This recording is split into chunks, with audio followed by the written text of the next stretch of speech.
তোমাদের সামনে আবারও চলে এসেছি একটা নতুন টপিক নিয়ে। ক্লাস 8 যারা জিওগ্রাফি পড়ছো তাদের জন্য এই চ্যাপ্টারটি খুবই গুরুত্বপূর্ণ, তাতে তো কোনো সন্দেহ নেই। কিন্তু যারা 9, 10, 11, 12 কলেজে পড়ছো বা ইউনিভার্সিটিতে পড়ছো তাদের জন্য এই চ্যাপ্টারটি কিন্তু খুবই গুরুত্বপূর্ণ। এখান থেকে বিভিন্ন চাকরির পরীক্ষাতেও এখান থেকে প্রচুর প্রশ্ন এসে থাকে। কিছু প্রশ্নকে নিয়ে আমরা আলোচনাও করব। আমরা শুরু করি আজকের যে চ্যাপ্টার, সেটা হচ্ছে শিলা। দেখতে পাচ্ছ শিলা বা রক্স। এই রক্স বা শিলা যেটা খুব কমন আমাদের পরিবেশের মধ্যে, ভূপৃষ্ঠের উপরে যে উপাদানটি আমরা খুব কমনলি দেখতে পাই সেটা হচ্ছে শিলা। শিলা বা রক্স। চলো আমরা দেখি আজকের এই চ্যাপ্টারটি খুব সুন্দরভাবে বোঝার চেষ্টা করি। দেখো, সব থেকে সহজভাবে, সব থেকে সুন্দরভাবে আমরা এখানে প্রচুর ভিডিওর সাহায্যে তোমাদের পাঠ্য বিষয়গুলিকে নিয়ে আসি। তাই তোমরা এই চ্যানেলটির সঙ্গে থাকো, ঠিক আছে? আর যদি কোনো প্রশ্ন থাকে, কোনো ডাউট থাকে, কোয়েশ্চেন থাকে, তোমরা কিন্তু কমেন্টে জানাতে ভুলবে না, ঠিক আছে? আমরা কি কি দেখবো এই চ্যাপ্টারে? আমরা দেখব শিলা কাকে বলে, আমরা দেখব খনিজ কি, আমরা সেই সাথে সাথে দেখব এখানে দেখো শিলা রূপান্তরের বিভিন্ন প্রক্রিয়া বা শিলা চক্র সম্পর্কে জানব। শিলা যেমন আগ্নেয় শিলা, তারপর পাললিক শিলা, আমরা রূপান্তরিত শিলা, এই সমস্ত শিলাগুলো সম্পর্কে জানব জীবাশ্ম সম্পর্কে। এছাড়াও শিলার যে ব্যবহারিক গুরুত্ব সেটা সম্পর্কে জানব।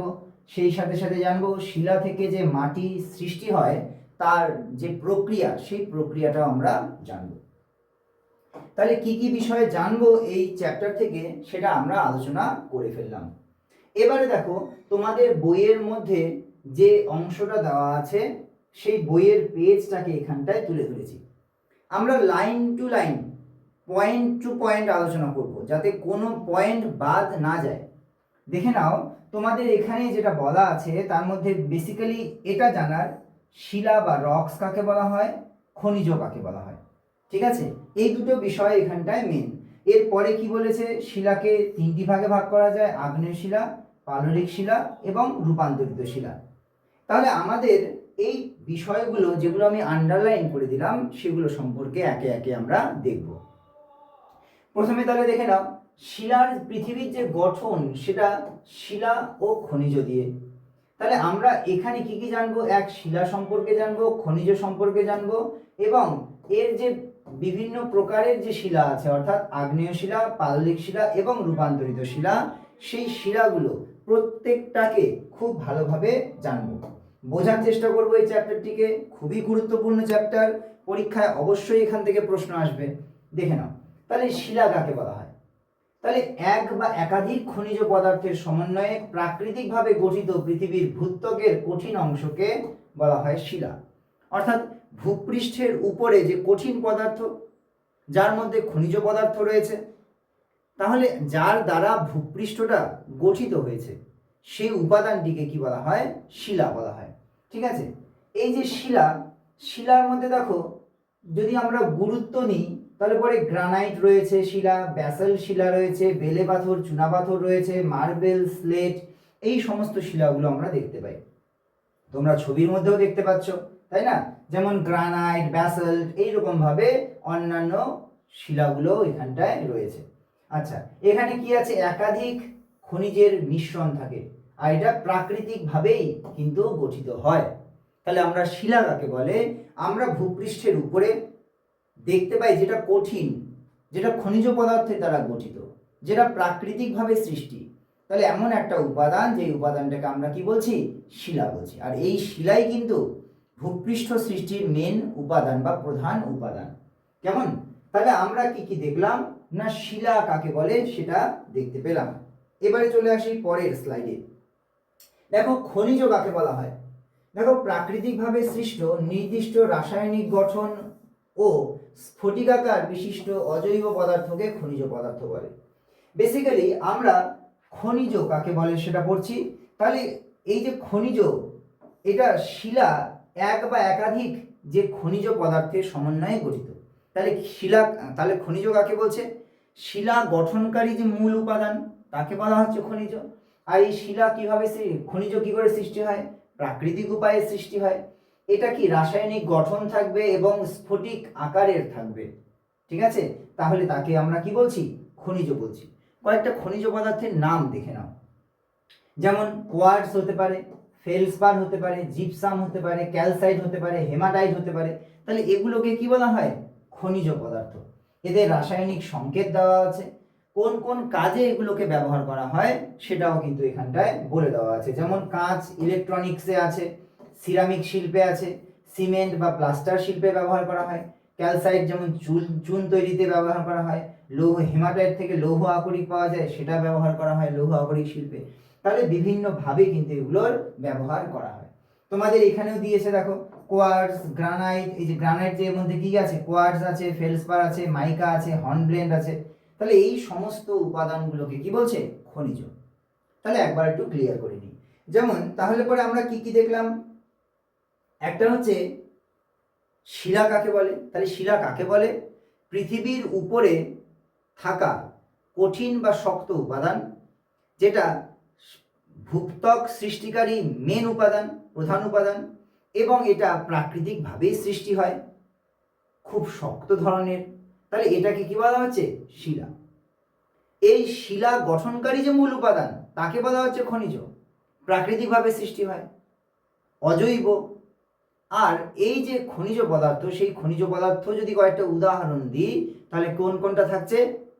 কোয়ার্টজ, ফেলসপার, মাইকা, হর্নব্লেন্ড, এগুলো হচ্ছে বিভিন্ন ধরনের খনিজ। ঠিক আছে, চলে আসি নেক্সট স্লাইডে। নেক্সট স্লাইডে কি কি বলেছে? শিলার প্রধান শ্রেণী বিভাগ। তাহলে শিলাকে আমরা কয়টা ভাগে ভাগ করতে পারি? দেখো এখানে আছে আগ্নেয় শিলা, পাললিক শিলা, রূপান্তরিত শিলা।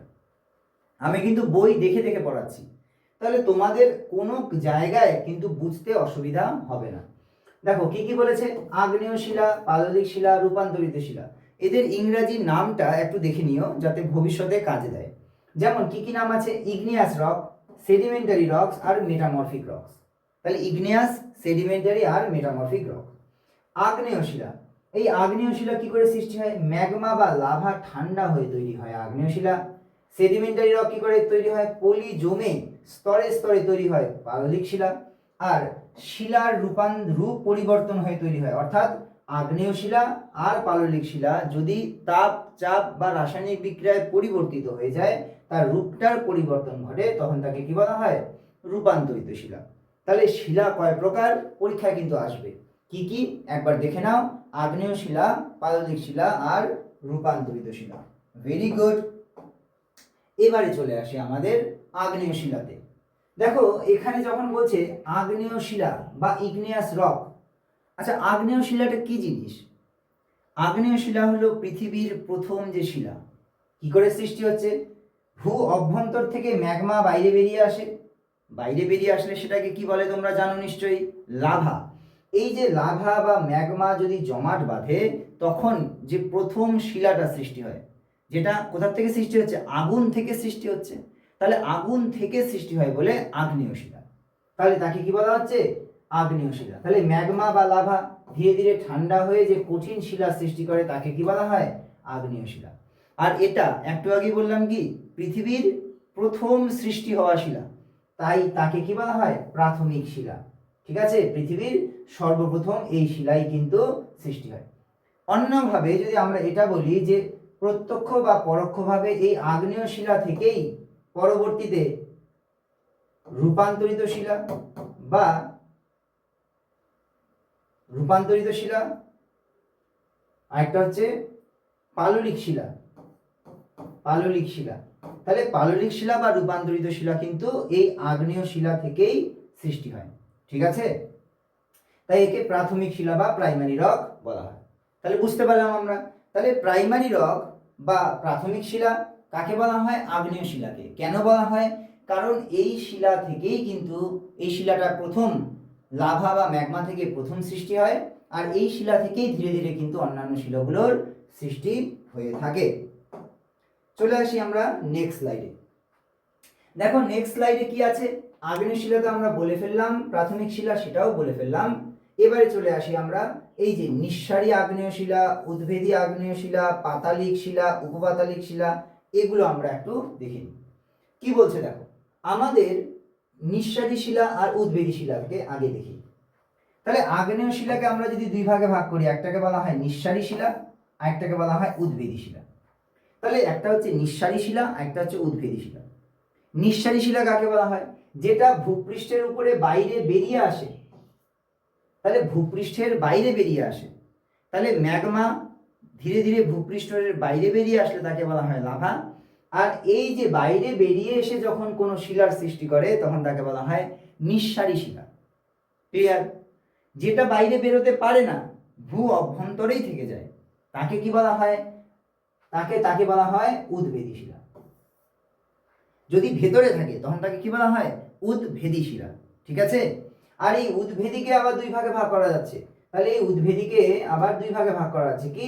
একটা হচ্ছে উপপাতালিক, একটা পাতালিক। পাতালিক মানে অনেক ভেতরে থাকবে, আর যে উপপাতালিক মানে একটু উপরের দিকে থাকবে, তখন তাকে বলা হয় উপপাতালিক। এখানে দেখে নাও, এখানে আরো ভালোভাবে বুঝতে পারবে। তাহলে আগ্নেয় শিলাকে দুটি ভাগে ভাগ করা হচ্ছে, একটা নিঃসারী, একটা হচ্ছে উদ্ভেদী। যেটা ভূপৃষ্ঠের বাইরে বেরিয়ে আসে তাকে নিঃসারী বলা হয়, আর যেটা মাটির ভেতরে থাকে তাকে বলা হয় উদ্ভেদী। তোমরা যদি মনে না রাখতে পারো, একটা তোমাকে উপায় বলে দিই। যেমন নিঃসারী শিলা কাকে বলছে? নিঃশ্বাস। নিঃশ্বাস কাকে বলছে? যেটা আমরা বের করে দিই, মানে বেরিয়ে যাওয়া।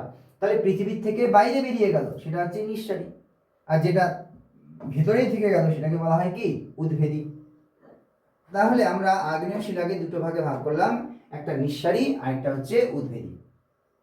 তাহলে একটা হচ্ছে নিঃসারী আর একটা হচ্ছে উদ্ভেদী আগ্নেয় শিলা।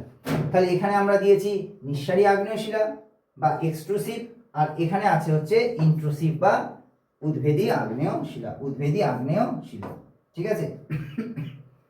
দেখো এখানটায়, তাহলে লাভা ভূপৃষ্ঠে বেরিয়ে আসে, দ্রুত শীতল হয়ে শিলা তৈরি করে, আর সূক্ষ্ম দানাযুক্ত হয়, যেমন ব্যাসাল্ট বা অবসিডিয়াম। তাহলে এগুলো হয়। উদ্ভেদী আগ্নেয় শিলা কোনগুলো? ম্যাগমা ভূপৃষ্ঠে এসে পৌঁছাতে না পেরে ভূ অভ্যন্তরে জমাট বেঁধে যায়, ধীরে ধীরে শীতল হয়, তুলনামূলক মোটা দানাযুক্ত হয়। উদাহরণ হচ্ছে গ্রানাইট আর ডোলেরাইট। তাহলে পরে একটা আমরা কি দেখলাম না, নিঃসারী, আর একটা হচ্ছে উদ্ভেদী। একটা হচ্ছে ভূপৃষ্ঠের বাইরে বেরিয়ে আসে নিঃসারী, আর ভূ অভ্যন্তরে যদি সৃষ্টি হয় কোনো পাথরে তখন তাকে বলা হয় উদ্ভেদী আগ্নেয় শিলা। ছবির সাহায্যে বলে দিলাম, বুঝিয়ে দিলাম, বইয়ের লাইনগুলো আন্ডারলাইন করে দিচ্ছি, ভালো করে বোঝানোর চেষ্টা করছি, উদাহরণ দিচ্ছি, তাহলেই তো বুঝতে পারবো। চলে আসি আমরা নেক্সটে। দেখে নাও এখানটায়, এই যে উদ্ভেদী আগ্নেয় শিলা, অর্থাৎ এই উদ্ভেদী আগ্নেয় শিলাকে দুই ভাগে ভাগ করা যাচ্ছে। একটা হচ্ছে উপপাতালিক আর একটা হচ্ছে পাতালিক। একটা হচ্ছে হাইপাবেসাল আর একটা হচ্ছে প্লুটোনিক। দেখো ভূপৃষ্ঠের নিচে অল্প গভীরে যদি সৃষ্টি হয় তাকে বলা হয় উপপাতালিক, আর যদি ভূ অভ্যন্তরে অনেক গভীরে সৃষ্টি হয় তখন তাকে বলা হয় পাতালিক। ছবিতে দেখে নাও। তাহলে আমাদের যদি এটা ভূ অভ্যন্তর হয়, এটা যদি ভূপৃষ্ঠ হয়, তাহলে পরে যদি উপরেই তৈরি হয় তখন তাকে বলা হয় উপপাতালিক, আর যদি অনেক নিচে গভীরে তৈরি হয় তখন তাকে বলা হয় পাতালিক। তাহলে একটা উপপাতালিক, একটা পাতালিক।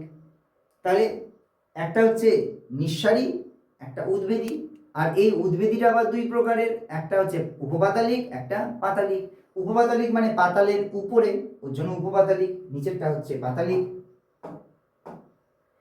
নেক্সট, তাহলে এবারে দেখে নাও, এই যে আমাদের এখানটায় ব্যাসাল্ট, যেটা নিঃসারী শিলা।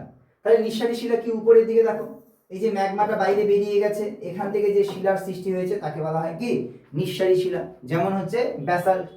আচ্ছা, উপপাতালিক আর পাতালিক দেখো, একটা হচ্ছে ডোলেরাইট, একটা হচ্ছে গ্রানাইট। তাহলে গ্রানাইট কোনটা? নিচের দিকে হয়। উপপাতালিক কোনটা? ডোলেরাইট।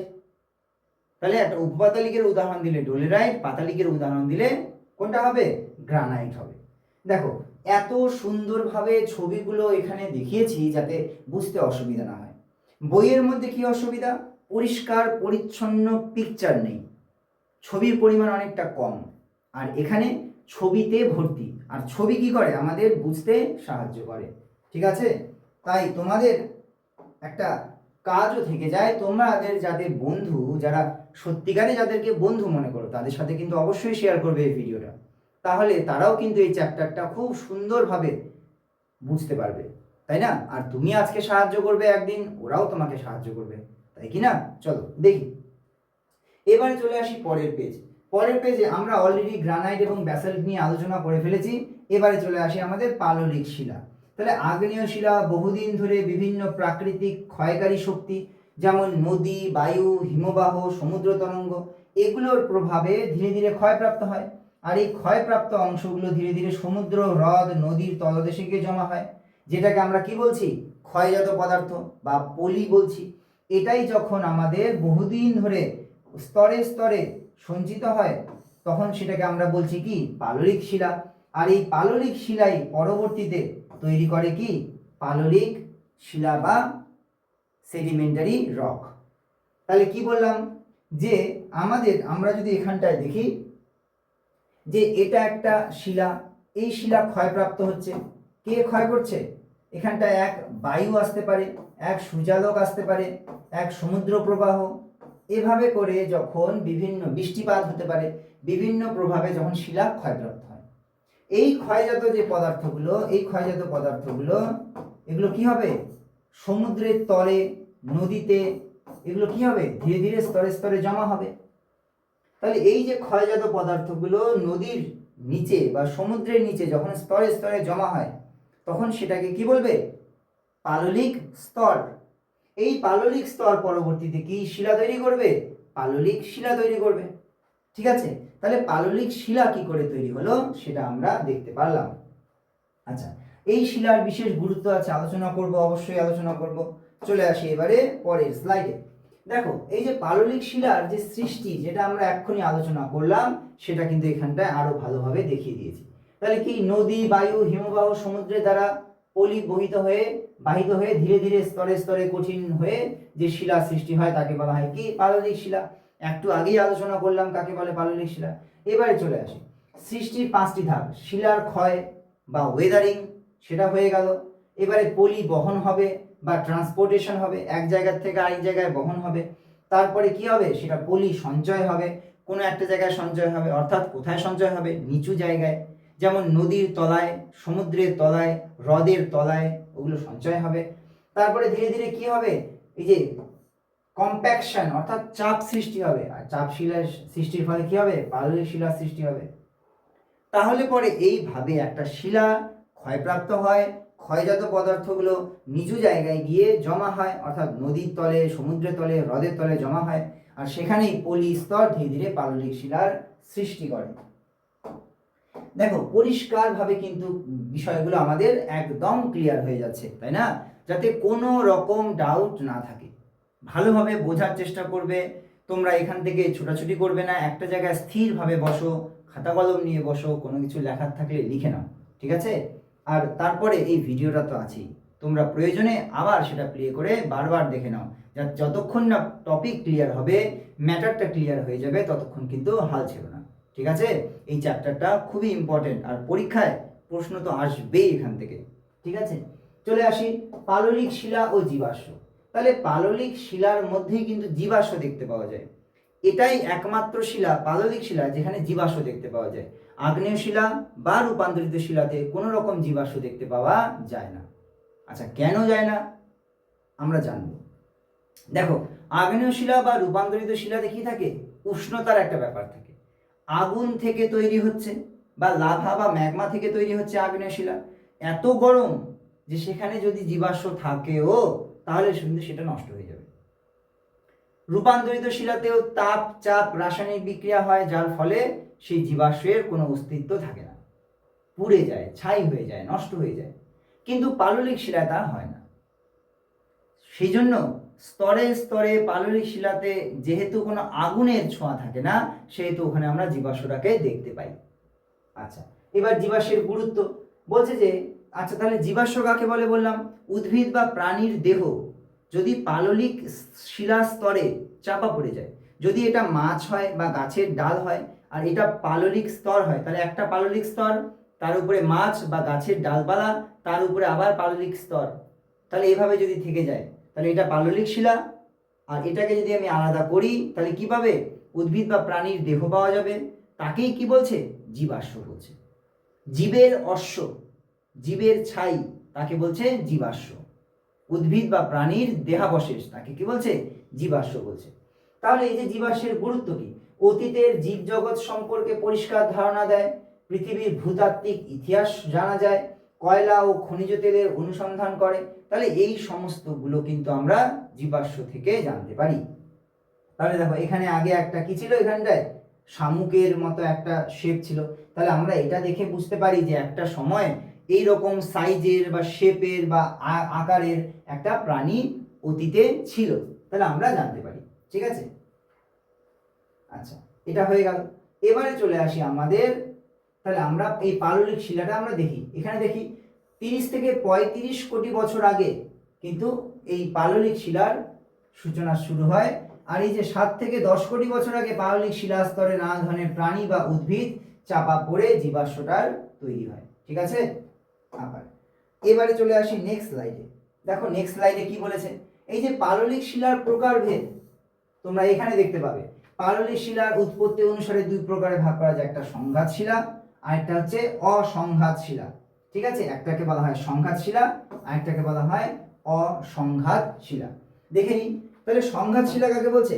তাহলে আগের ভাঙা শিলার কণা বা টুকরো জমে তৈরি হয় যে শিলা, তাকে বলা হয় সংঘাত শিলা। অসংঘাত শিলা রাসায়নিক বা জৈব প্রক্রিয়ায় উদ্ভিদ বা প্রাণীর অবশেষ থেকে সৃষ্টি হয় যে শিলা, তাকে বলা হয় অসংঘাত শিলা। তাহলে পাললিক শিলাকে দুটো ভাগে ভাগ করা যায়, একটা হচ্ছে সংঘাত শিলা আর একটা হচ্ছে অসংঘাত শিলা। সংঘাত শিলা কোনটা? যখন কোনো একটা পাললিক শিলা সৃষ্টি হয়েছে যেখানে আগের যে শিলা, আগ্নেয় শিলা বা রূপান্তরিত শিলা, সেটি ক্ষয়প্রাপ্ত হয়েছে, ক্ষয়জাত পদার্থগুলো জমা হয়েছে, জমা হয়ে ধীরে ধীরে পলি জমা হয়ে হয়ে পাললিক শিলায় সৃষ্টি হয়েছে, একইভাবে তৈরি হয়েছে। তাহলে সংঘাতের ফলে বা সংঘর্ষের ফলে সৃষ্টি হওয়া যে শিলা, তাকে বলা হয় সংঘাত শিলা। অসংঘাত শিলা যেখানে কোনো রকম সংঘর্ষ হয়নি, যেমন উদ্ভিদ বা প্রাণীর যে দেহাবশেষ যদি কোনো একটা জায়গায় গিয়ে জমাট বাঁধে তাহলে যে শিলার সৃষ্টি হয় তাকে বলা হয় অসংঘাত শিলা। যেমন উদাহরণ দিয়েছে চুনাপাথর, যেমন কয়লা, যেমন বিভিন্ন ধরনের শিলা লবণ, সেগুলো। ঠিক আছে, তাহলে পরে আমরা দুই ধরনের পাললিক শিলা দেখতে পেলাম, একটা সংঘাত শিলা আর একটা হচ্ছে অসংঘাত শিলা। চলে আসো পরের জায়গায়, বলছে যে প্রধান যে পাললিক শিলা ও তাদের ব্যবহার। কিছু কিছু পাললিক শিলা রয়েছে যারা খুবই গুরুত্বপূর্ণ, যেগুলো আমাদের সোসাইটিতে সব থেকে বেশি সেই পাললিক শিলাগুলোকে নিয়ে আমরা আলোচনা করি বা দরকার আমাদের, সেই সমস্ত পাললিক শিলাগুলোকে নিয়ে আলোচনা করা হয়েছে। যেমন চুনা পাথর, বেলে পাথর, কাদা পাথর, এগুলোকে নিয়ে একটু দেখি, আলোচনা করি। যেমন চুনা পাথর লাইমস্টোন বলে, বেলে পাথরকে স্যান্ডস্টোন বলে, কাদা পাথরকে স্লেট বা শেল বা মাড স্টোন সেটা বলে। দেখো চুনা পাথরকে কি বলছে, ক্যালসিয়াম কার্বনেট, এটা সিমেন্ট তৈরিতে বা চুন তৈরিতে, ইস্পাত শিল্পে এগুলো খুব ব্যবহার হয়। নেক্সট বেলে পাথর বাড়ি নির্মাণে, প্রাচীন নির্মাণে, দুর্গ নির্মাণে এটা খুব কাজে লাগে। কাদা পাথর ইট, টাইল, সিমেন্ট তৈরিতে এগুলো খুব কাজে লাগে। তাহলে দেখো পাললিক শিলা, তার মধ্যে যে বেলে পাথর, চুনা পাথর, কাদা পাথর, এদের কিন্তু গুরুত্ব অনেকটাই আমাদের যে স্থাপত্য শিল্প বা বাড়িঘর তৈরিতে এগুলো কিন্তু খুব গুরুত্বপূর্ণভাবে কাজ করে। নেক্সট আমরা চলে আসি আরেকটা পেজে। এখানে কি আলোচনা করতে বলেছে, রূপান্তরিত শিলা, তাই না? এই রূপান্তরিত শিলা সম্পর্কে আমরা একটু দেখি। রূপান্তরিত শিলাতে কি বলেছে, বা মরফোমেট্রিক রক, তাই না? কি বলেছে এটা না, আগ্নেয় বা পাললিক শিলা, অবশ্যই আগ্নেয় আর পাললিক শিলা, এই দুটো শিলা ভূ অভ্যন্তরের প্রচন্ড চাপ, তাপ, রাসায়নিক বিক্রিয়ার ফলে সম্পূর্ণ নতুন বৈশিষ্ট্যযুক্ত একটা শিলায় তৈরি হয়।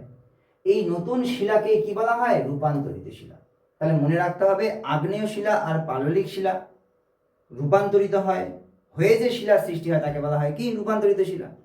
আচ্ছা রূপান্তর কি করে হবে, তাপ, চাপ, রাসায়নিক বিক্রিয়া। তাহলে তাপ, চাপ, রাসায়নিক বিক্রিয়া, এর ফলে কি হয়ে যায়, রূপান্তরিত হয়ে যায়, মেটামরফোস হয়ে যায়।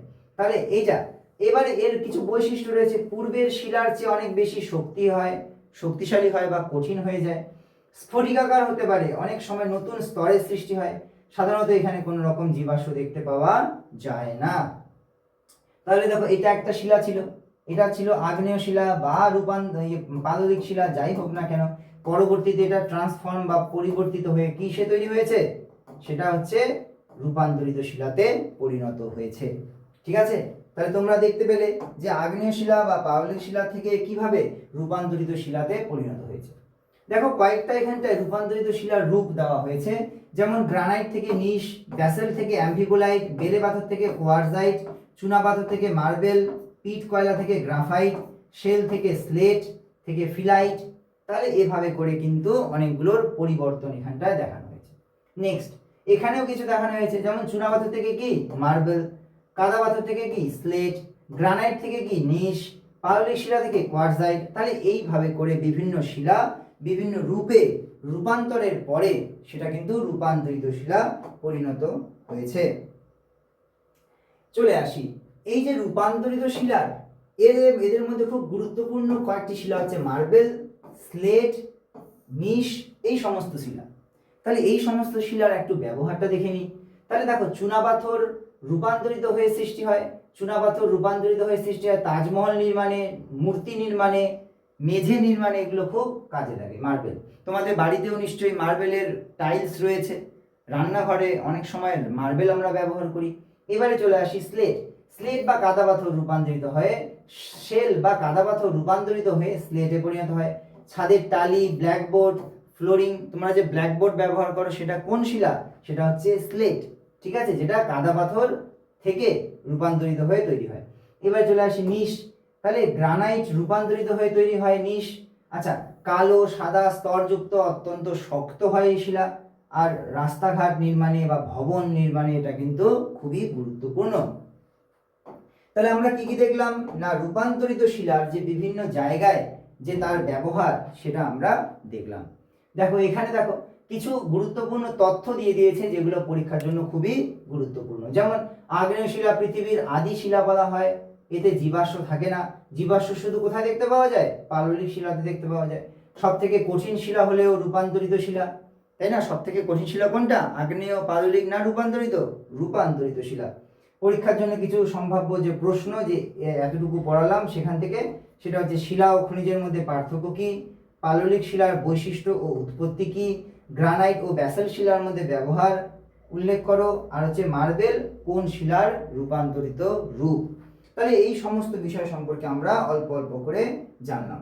আচ্ছা, এবারে আমরা চলে আসব ভারতের ভূতত্ত্ব বা খনিজ সম্পদ নিয়ে। ঠিক আছে, আমরা খনিজ সম্পদ নিয়ে আলোচনা করব। এছাড়াও আলোচনা করব শিলাচক্র, এর পরিবর্তন, শিলা গঠনকারী প্রধান খনিজ। ঠিক আছে, তাহলে ভারতের খনিজ ভাণ্ডার, এগুলোকে নিয়ে শিলা থেকে মাটির সৃষ্টি, এগুলো আমরা এবারে অল্প করে দেখব। দেখো আমরা বইয়ের প্রত্যেকটা লাইনকে ধরে ধরে পড়াচ্ছি, বোঝানোর চেষ্টা করছি, ছবি দেখাচ্ছি যাতে তোমাদের কনসেপ্টগুলো ক্লিয়ার হয়ে যায়, বুঝিয়ে দিচ্ছি। তাই তোমরা যারা সাবস্ক্রাইব করোনি এখনো, তারা কিন্তু সাবস্ক্রাইব করে রাখো। আমরা এই চ্যানেলে সমস্ত ক্লাসের সমস্ত সাবজেক্টের ভিডিওগুলো নিয়ে আসব। তাই তোমরা খুব গুরুত্বপূর্ণভাবে ভিডিওগুলো দেখো আর বন্ধুদের সাথে শেয়ার করো। তোমার একটা শেয়ার হয়তো কারোর পড়াশোনাটাকে অনেকটা সহজ করে দেবে। চলে আসি আমরা খুবই গুরুত্বপূর্ণ, পরীক্ষার জন্য অত্যন্ত গুরুত্বপূর্ণ। দেখো সেটাকে কি বলছে, রক সাইকেল বা শিলাচক্র। ঠিক আছে, শিলাচক্র কি বলেছে, প্রাকৃতিক উপায়ে শিলার এক অবস্থান থেকে অন্য অবস্থার পরিবর্তনের ধারাবাহিক প্রক্রিয়াকে বলা হয় শিলাচক্র। তাহলে যখন তুমি এক অবস্থা থেকে অন্য অবস্থায় যাচ্ছে, আবার ঘুরে ফিরে আবার সেই অবস্থায় ফিরে আসছে, শিলা তাহলে আবার ঘুরে ফিরে আবার পূর্বের অবস্থায় ফিরে আসে, এটাকে কি বলা হয়, শিলা চক্র। শিলা যখন চক্রাকার পদ্ধতিতে আবার পুনরায় আগের অবস্থায় ফিরে আসে তাকে কি বলা হয়, শিলাচক্র। আচ্ছা, এবারে দেখে নাও এখানটা কি বলেছে, এটি পৃথিবীর আদি শিলার অবিরাম পরিবর্তনের একটি প্রাকৃতিক প্রক্রিয়া। আগ্নেয় শিলা, পাললিক শিলা এবং রূপান্তরিত শিলা এই চক্রের মাধ্যমে একে অপরের রূপ ধারণ করে। দেখে নাও এখানটা এই যে আমাদের যে শিলা চক্র দেওয়া আছে, এটা একটা ছবি এখানে দেওয়া আছে, খুব সুন্দর ছবি, তোমরা পরীক্ষার হলে ড্রয়িং করতে পারো, একটু বুঝে নাও। প্রথম আগ্নেয় শিলা, সেই আগ্নেয় শিলা ক্ষয়প্রাপ্ত হয়ে তৈরি হলো পাললিক শিলা। পলি। সেই পলি থেকে ধীরে ধীরে সমুদ্রের নিচে বা হ্রদে বা নদীর গভীরে সেটা জমা হয়ে তৈরি হলো কি পাললিক শিলা। সেই পাললিক শিলা তাপ, চাপ ও রাসায়নিক বিক্রিয়ার পরিবর্তিত হয়ে কি তৈরি হলো রূপান্তরিত শিলা। এই রূপান্তরিত শিলা আবার ম্যাগমা ও লাভার সংস্পর্শে এসে তৈরি হয় কি আগ্নেয় শিলা। তাহলে আগ্নেয় শিলা ক্ষয়প্রাপ্ত হয়ে পলি, পলি জমা হয়ে পাললিক শিলা, পাললিক শিলা কি হলো ধীরে ধীরে করে রূপান্তরিত হলো তাপ, চাপ আর রাসায়নিক বিক্রিয়ায় রূপান্তরিত হয়ে তৈরি হলো রূপান্তরিত শিলা। এই রূপান্তরিত শিলা আবার যদি ম্যাগমা ও লাভার সংস্পর্শে আসে তৈরি হয়ে যায় কি আগ্নেয় শিলা। তাহলে দেখো ধীরে ধীরে ধীরে ধীরে করে একটা শিলা আরেকটা শিলার মধ্য দিয়ে আবার পূর্বের অবস্থায় ফিরে আসছে। এখানে তোমরা দেখে নাও, তাহলে একটা কি এখানটায় যদি এটাকে আগ্নেয় শিলা ধরি, এখান থেকে পাললিক শিলা, পাললিক শিলা থেকে আবার রূপান্তরিত শিলা, আবার রূপান্তরিত শিলা গলে গিয়ে আবার আগ্নেয় শিলা। তাহলে এইভাবে ধীরে ধীরে করে কিন্তু প্রত্যেকটি শিলা আরেকটি শিলাতে পরিণত হচ্ছে, যাকে আমরা কি বলছি শিলা চক্র বা রক সাইকেল। আমরা শিলার মধ্যে যে প্রধান খনিজগুলো আছে সেটা সম্পর্কে একটু দেখে নিই। তাহলে আমরা তিনটা রকস সম্পর্কে জানলাম, একটা হচ্ছে আগ্নেয় শিলা, পাললিক শিলা, রূপান্তরিত শিলা, এবং আর জানলাম কি শিলা চক্র সম্পর্কে। এবারে আমরা দেখি শিলা গঠনকারী প্রধান কিছু খনিজ পদার্থ রয়েছে, যেমন কোয়ার্টজ, ফেলসপার, মাইকা, জিপসাম। এগুলো কিন্তু আমাদের খুবই গুরুত্বপূর্ণ। আমরা একটু আগে দেখেছি, এখানে কিছু ছবিও আছে দেখে নাও। তাহলে এই ছবিগুলো এইটাকে কি বলে, এইটাকে মাইকা বলা হয়, এইটাকে কি বলা হয়, এটাকে কোয়ার্টজ বলা হয়। তাহলে এই রকম ভাবে আমরা কিন্তু এখন আলোচনা করব কি নিয়ে না খনিজ পদার্থ নিয়ে। তোমাদের খনিজ পদার্থ নিয়ে এখানে বলেছে দেখো কোয়ার্টজ, ফেলসপার, অভ্র, জিপসাম এগুলোকে নিয়ে বলা হয়েছে। কোয়ার্টজ কোন কোন কাজে লাগে, গয়না, কাঁচ, পাথর এগুলো কাটতে কিন্তু ব্যবহার হয়। ফেলসপার, এই ফেলসপার কোন কোন কাজে ব্যবহার হয়, সেরামিক শিল্পে, কাঁচ তৈরিতে কাজে লাগে। অভ্র কোন কোন কাজে লাগে, অভ্র তাপ ও বিদ্যুতের কুপরিবাহী বলে প্রতিমার সাজ, রং তৈরিতে, বৈদ্যুতিক সরঞ্জাম তৈরিতে ব্যবহার হয়। জিপসাম যেমন সার শিল্পে, নির্মাণে, তাই না, সিমেন্ট তৈরিতে, এগুলো কিন্তু বিভিন্ন কাজে এই খনিজগুলোকে কিন্তু ব্যবহার করা হয়। তাহলে এই যে খনিজ পদার্থগুলো তার যে অবদান এগুলো কিন্তু অসীম। এগুলো না থাকলে আমাদের দৈনন্দিন জীবনে আমরা যে সমস্ত জিনিস ব্যবহার করছি সেগুলো কিন্তু করতে পারতাম না। তাই আমাদের এই খনিজ পদার্থ সম্পর্কে তো অবশ্যই জানতে হবে, না জানলে আমরা চলবো কি করে। চলো এবারে দেখে নিই আমাদের পরের জায়গায়। এই যে শিলা গঠনকারী যে খনিজ পদার্থগুলো রয়েছে তার মধ্যে আরো বেশ কতগুলো রয়েছে, যেমন ক্যালসাইট, অলিভিন, পাইরক্সিন, অ্যাম্ফিবল এগুলো রয়েছে। এগুলো কিন্তু খুবই গুরুত্বপূর্ণ। তোমাদের এই যখন এই উপাদানগুলোর কথা বলছি, এই ক্যালসাইট এর প্রধান ব্যবহার চুন তৈরিতে, অলিভিন এটার আগ্নেয় শিলায় দেখতে পাওয়া যায়, পাইরক্সিন এটি ব্যাসাল্ট শিলার অন্যতম প্রধান উপাদান, অ্যাম্ফিবল প্রধান নির্মাণ শিলায় ব্যবহৃত হয়। তাই নির্মাণ শিল্পে এটাকে ব্যবহার করা হয়। এখানে একটা জিনিস খুবই গুরুত্বপূর্ণ, সেটা হচ্ছে যে এটা জানার বিষয়। কি জানার বিষয় না মোহ। আচ্ছা মোহ মানে কি বলছে, মোহ একটা স্কেল যার সূচক কত 1 থেকে 10। এটা দিয়ে কি করা হয়, খনিজের কাঠিন্য পরিমাপ করা হয়। তাহলে খনিজ পদার্থের যে কাঠিন্য, কোন খনিজ পদার্থ কতটা শক্ত সেটাকে জানতে আমরা একটা স্কেল ব্যবহার করি। সেই স্কেলটার নাম কি মোহ স্কেল, তাই না, MOHS, তাই না, মোহ স্কেল। আচ্ছা এর সূচক কত 1 থেকে 10, 1 থেকে 10 এর হচ্ছে সূচক স্কেল। এই স্কেল অনুসারে সর্বনিম্ন কাঠিন্যের খনিজ হলো ট্যাল্ক এবং সর্বোচ্চ কাঠিন্যের খনিজ হলো হীরা, যার মান কত 10। তাহলে সব থেকে হালকা কোনটা ট্যাল্ক, আর সব থেকে কঠিন হচ্ছে কি হীরা। তোমাদের বলি, আমরা বলি ট্যালকাম পাউডার, অর্থাৎ গায়ে যেটা লাগাই সেটা কোথা থেকে আসে, ট্যাল্ক একটা পাথর, সরি খনিজ, সেই খনিজ থেকেই কিন্তু ট্যালকাম পাউডারটা আসে। তাহলে ট্যাল্ক থেকে ট্যালকাম পাউডার, ঠিক আছে, সেটাকে ডাস্ট করে ব্যবহার করা হয়। এবারে চলে আসলো হিরে। হিরে তোমরা দেখেছো আংটিতে হিরে ব্যবহার করা হয়। তাহলে হিরে যার খনিজ, যার কাঠিন্যতা সব থেকে বেশি, কত, এর মোহ স্কেল 10। আর একটা ছবির সাহায্যে দেখি, খুব সুন্দরভাবে বোঝা যাচ্ছে এখানটায়, ঠিক আছে। এখানে দেখো তাহলে 1 থেকে 10 পর্যন্ত, ঠিক আছে, সব থেকে হালকা বা সব থেকে কম যার কাঠিন্য সেটা হচ্ছে ট্যাল্ক, আর সব থেকে কঠিন যে সেটা হচ্ছে হীরা, বাদ বাকি কিছু খনিজ পদার্থের নাম দেওয়া হয়েছে। তাহলে ট্যাল্কের কাঠিন্যতার মান কত 1, হীরার কাঠিন্যতার মান কত 10। তাহলে এখানে এটা ট্যালকাম পাউডার, এটা হচ্ছে হীরা। এরপরে যে ছবিটা আছে সেই ছবিটার মধ্যে তোমরা খুব সুন্দরভাবে দেখতে পাবে, এই যে দেখো কত সুন্দরভাবে বোঝা যায়, কত সুন্দরভাবে মনে রাখা যায়। এই যে ট্যাল্ক, এর কাঠিন্যতা কত 1, এভাবে বাড়তে বাড়তে বাড়তে বাড়তে দেখো হীরা, যেটা কত কাঠিন্যতা 10, ঠিক আছে, কাঠিন্যতা হচ্ছে 10। আর এই যে এটা হচ্ছে জার্মান খনিজবিদ ফ্রেডরিক মোহ 1812 সালে এই স্কেলটা প্রবর্তন করেন। তাহলে পরীক্ষায় প্রশ্ন আসতেই পারে কে তৈরি করেছিল, কত সালে তৈরি করেছিল। তাহলে 1812 সালে খনিজবিদ, জার্মান খনিজবিদ না ফ্রেডরিক মোহ এরা আবিষ্কার করেছিল 1812 সালে। তাহলে মোহ স্কেল দেখলাম।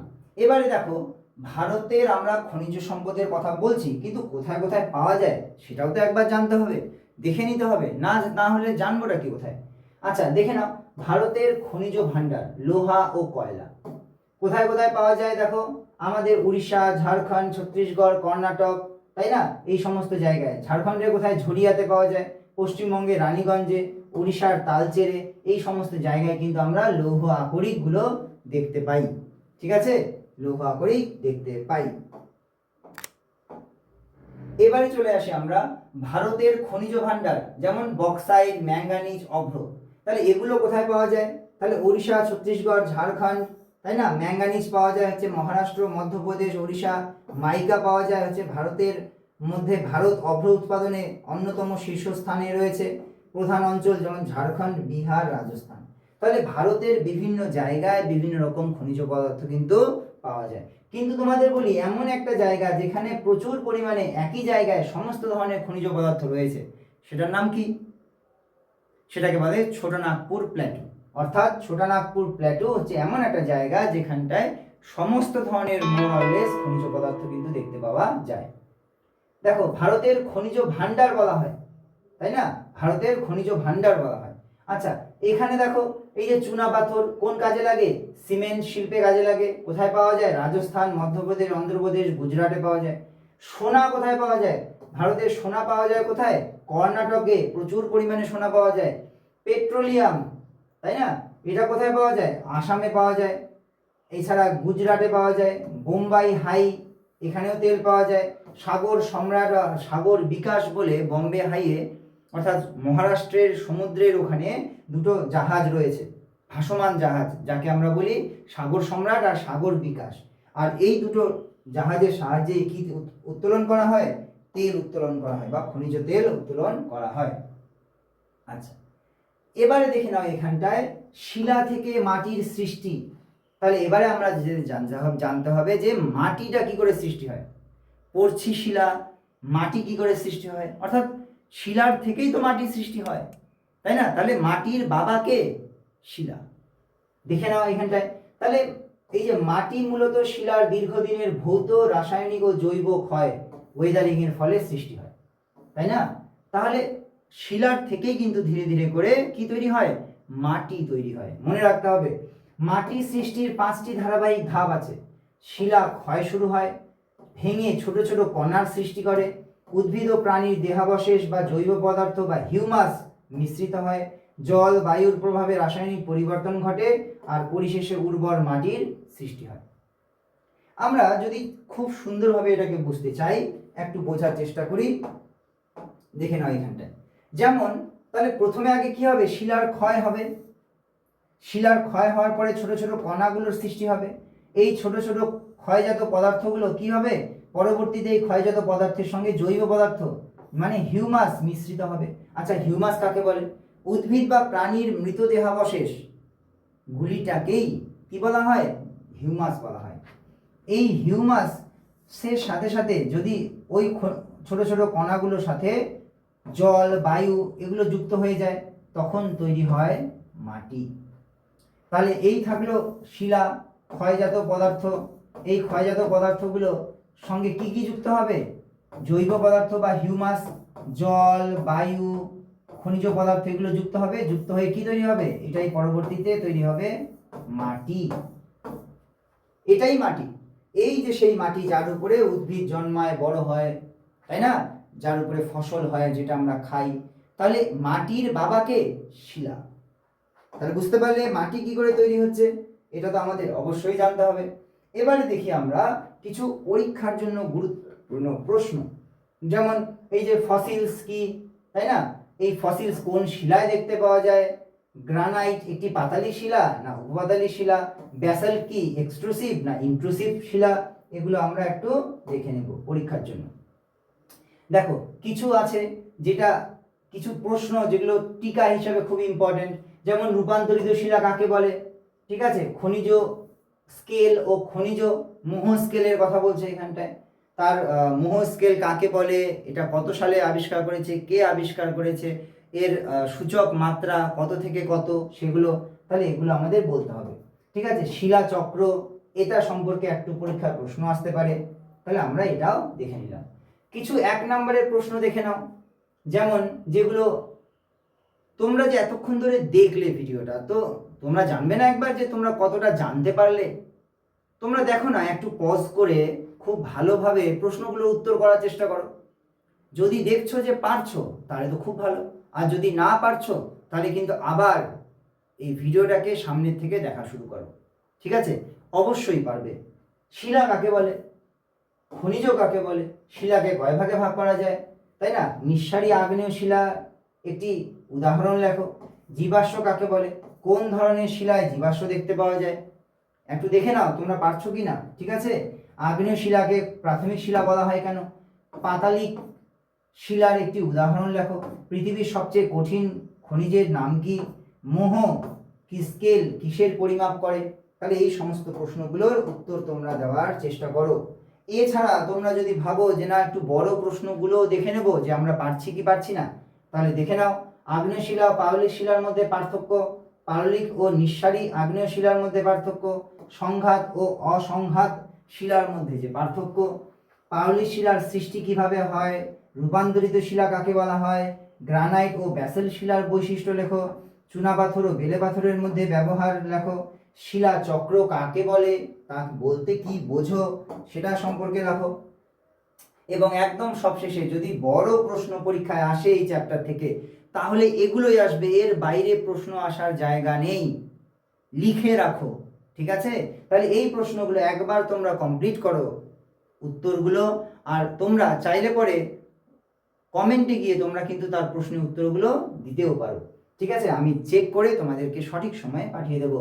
আচ্ছা, উৎপত্তি অনুসারে শিলার শ্রেণীবিভাগ আলোচনা করো, ভারতের প্রধান খনিজ সম্পদের অবস্থান আলোচনা করো, শিলা থেকে কিভাবে মাটির সৃষ্টি হয় সেটা ব্যাখ্যা করো, আগ্নেয় পাললিক ও রূপান্তরিত শিলার বৈশিষ্ট্য উদাহরণ দাও, শিলাচক্র চিত্র সহ ব্যাখ্যা করো। ভালো করে মনে রাখবে, চিত্র সহ বলেছে, কিন্তু চিত্র দিতে হবে, আর চিত্র অলরেডি কিন্তু এখানটায় দেওয়াই আছে। আচ্ছা, শিলা গঠনকারী প্রধান খনিজগুলির নাম লেখো, ব্যবহার লেখো। তাহলে এগুলো থাকলো আমাদের বড় প্রশ্ন, যেই বড় প্রশ্নগুলো থেকেই কিন্তু পরীক্ষায় আসবে। এছাড়া এর বাইরে কিন্তু আর প্রশ্নই নেই যেখান থেকে আসতে পারে।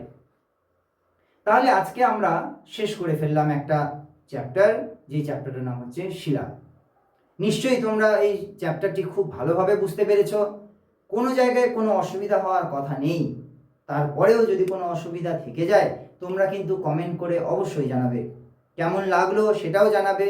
সাবস্ক্রাইব যদি না করে থাকো অবশ্যই করবে, তোমাদের বন্ধুদের সাথে শেয়ার করো, আর সঙ্গে থাকো। আমরা এই চ্যানেলে নিয়ে আসি অনেক ভিডিও, এডুকেশনাল ভিডিও, সামনেই আরও নতুন নতুন বিষয় আমরা অ্যাড করতে থাকবো। তোমরা কিন্তু অবশ্যই এই চ্যানেলটাকে সাপোর্ট করবে, তোমাদের বন্ধুদের সাথে শেয়ার করবে, চাইলে সোশ্যাল মিডিয়াতে শেয়ার করবে। পরের ভিডিওর জন্য অপেক্ষা করবে। এতক্ষণ সঙ্গে থাকার জন্য সবাইকে অনেক অনেক ধন্যবাদ। নিজে ভালো থাকবে আর অন্যকে খুব ভালো রাখবে। চলো এই বলে আজকের জন্য টাটা।